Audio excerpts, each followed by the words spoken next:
Conférence de presse ce mercredi 25 octobre 2023 dans la salle Guy Poyon de Nati Tengu portant sur la violation des droits des enfants. Un événement au cours duquel la représentante des enfants a exposé le cas de la violation de l'enfant, soulignant que ce phénomène continue de prendre de l'ampleur malgré les mesures prises par le gouvernement et les ONG telles que Educo et UNICEF pour éradiquer ce phénomène. La protection des enfants est une lutte collégiale, dit-on.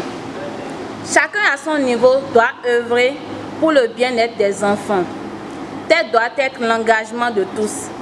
Ainsi, cela renforcera les actions de l'État, voire des acteurs communautaires, des ONG internationales et locales.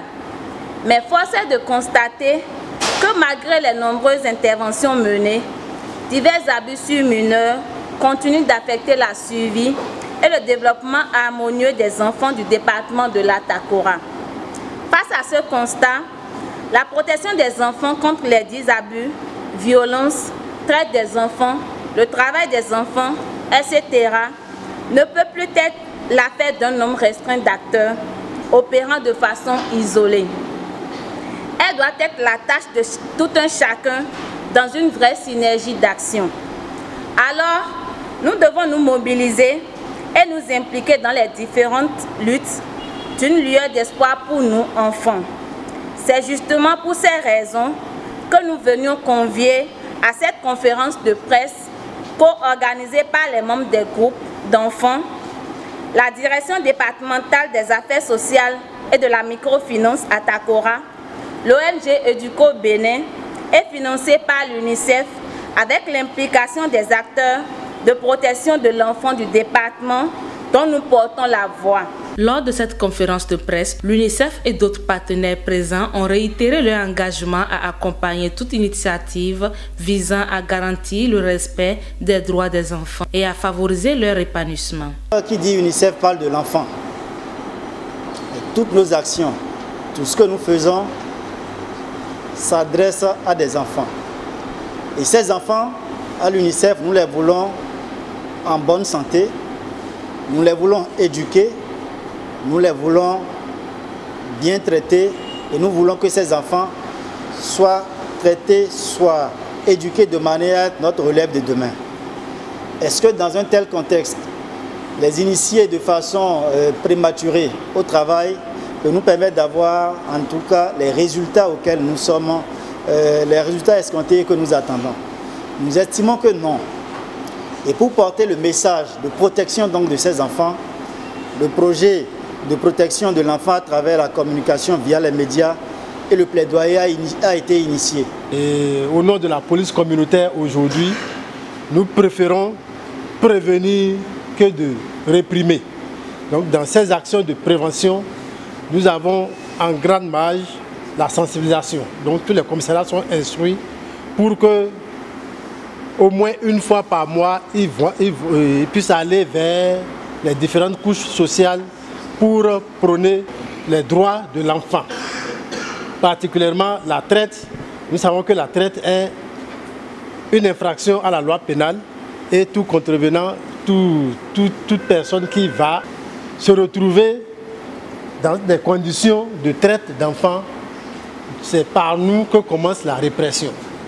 L'Office central de protection des mineurs, qui est basé à Cotonou, a désormais ses points focaux dans toutes les unités de police. Il faut reconnaître que dans la lutte contre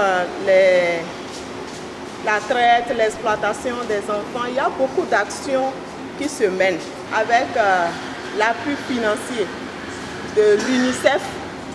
On a eu à mettre en apprentissage 50 enfants, y compris les filles comme les garçons, pour éviter que ces adolescents et jeunes-là se déplacent pour aller dans d'autres contrées à la recherche de quoi faire pour se mettre en apprentissage. Parce qu'on a constaté que dès qu'on intercepte un lot d'enfants qui est en train d'aller être exploité quelque part, l'objectif principal, c'est de revenir et apprendre un métier. C'est ce qui nous est souvent servi. Donc avec tout le plaidoyer qui avait été fait sous la roulette également de Educo et l'appui financier de UNICEF, il y a eu 50 enfants qui ont été mis en apprentissage.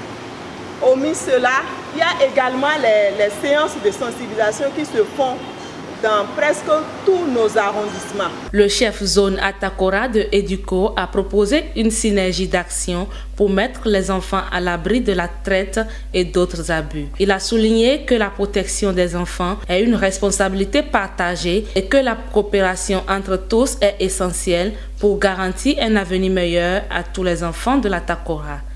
Nous avions noté et nous continuons toujours de noter plusieurs problématiques auxquelles les enfants du département sont confrontés. Et nous sommes heureux qu'à travers la représentante des groupes organisés, que ces différents mots soient présentés à l'ensemble des acteurs ici présents, lesquels mots ne sont pas aussi inconnus de nous tous.